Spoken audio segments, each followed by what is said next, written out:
ప్రస్తుతం మనతో పాటు గణేష్ గారు ఉన్నారు, యువ మోర్చా రాష్ట్ర అధ్యక్షులు. గణేష్ గారు, ఈ రోజు జంజీ ఉద్యమం ప్రపంచవ్యాప్తంగా ఏ విధంగా జరుగుతుందో తెలుసు.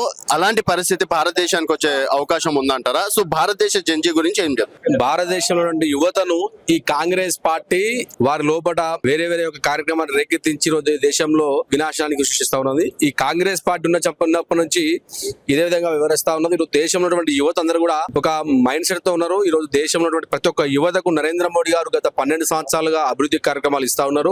వారిని కేవలం విద్యార్థులు అంటే కేవలం వాడుకోవడం కాదు, విద్యార్థులు అంటే వారికి భవిష్యత్తు కోసం ఉద్యోగాల కల్పన కావచ్చు, ఉద్యోగాలు కావచ్చు పార్టీ ఈరోజు భారతీయ జనతా పార్టీ అని చెప్తున్నా. 12 సంవత్సరాల నుంచి నరేంద్ర మోడీ గారు నిరంతరంగా వారి అభివృద్ధి కోసం వీళ్ళ స్కిల్ డెవలప్మెంట్ కావచ్చు, అదేవిధంగా స్టార్ట్అప్ ఇండియా కావచ్చు, అదేవిధంగా స్కిల్ ఇండియా కావచ్చు, అనేక కార్యక్రమాలు వారికి ఆర్థికంగా ముందు తీసుకెళ్తున్నటువంటి మోడీ గారికి మరొకసారి ధన్యవాదాలు చెప్తా ఉన్నా.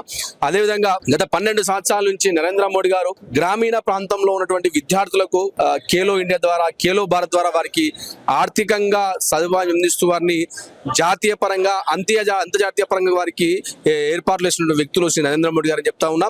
రాబోయే రోజుల్లో ఈ జంజీ యువత ఎవరైతే ఉన్నారో 1990s తర్వాత పుట్టిన అందరూ కూడా ఈరోజు భారతీయ జనతా పార్టీకి మద్దతుగా వస్తున్నారు. వారి యొక్క విశ్వాసం ఒకటే, ఈ భారతదేశంలో అభివృద్ధి కావాలి, అవినీతి రహిత దేశంగా ఈరోజు భారతదేశం ముందుకు పోవాలనే ఉద్దేశంతో పనిచేస్తామని చెప్తా ఉన్నా. తెలంగాణలో బీజేవైఎం చేసే పోరాటాలు ఏందన్న?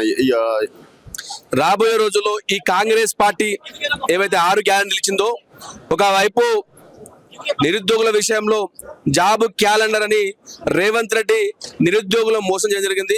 2 లక్షల ఉద్యోగ కల్పన అని చెప్పిండు, నిరుద్యోగ వృత్తి అని చెప్పిండు, ఎస్సీ ఎస్టీ బీసీ విద్యార్థులకు 10 లక్షల రుణాలు అని చెప్పి ఇట్లా విద్యార్థులను మోసం చేసినటువంటి పార్టీ ఏదైనా ఉందంటే కాంగ్రెస్ పార్టీ అని చెప్తా ఉన్నా.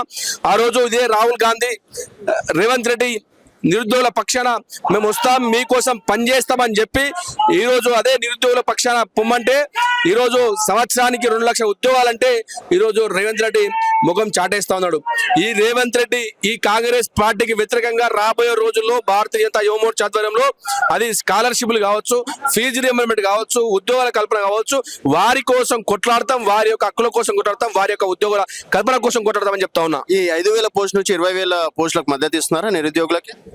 మేము బరాబర్ మద్దతు ఇస్తా ఉన్నాం. ఈ కాంగ్రెస్ పార్టీకి సంబంధించినటువంటి డీజీపీలు కావచ్చు, ఫస్ట్ ఏమో 19,000 పోస్టులు ఇస్తామని చెప్పారు, ఇప్పుడు ఏమో 5,000 పోస్టులు, 4,000 పోస్టులు ఇస్తామని చెప్పి ఇట్లా విద్యార్థులను కావచ్చు, యువతులందరూ కూడా వారు ఈ విధంగా వివరిస్తా ఉన్నారు. కాబట్టి రాబోయే రోజుల్లో ఈ కాంగ్రెస్ పార్టీ చేసినటువంటి పోలీస్ శాఖలో 19,000 యొక్క పోస్టులు వేయాల్సిందే. 46 జీవో ఏదో ఉందో దాన్ని వెంటనే వెనక్కి తీసుకోవాలని రోజు భారతీయ జనతా పార్టీ యువ మోర్చా డిమాండ్ చేస్తూ ఉంది. ఇదే విధంగా పంతానా ఉంటే పోలీస్ శాఖ యొక్క అభ్యర్థులు ఎవరితో వారికి మద్దతుగా భారతీయ జనతా పార్టీ, భారతీయ జనతా యువ మోర్చా గ్రౌండ్ లో వస్తుందని చెప్తా ఉన్నా.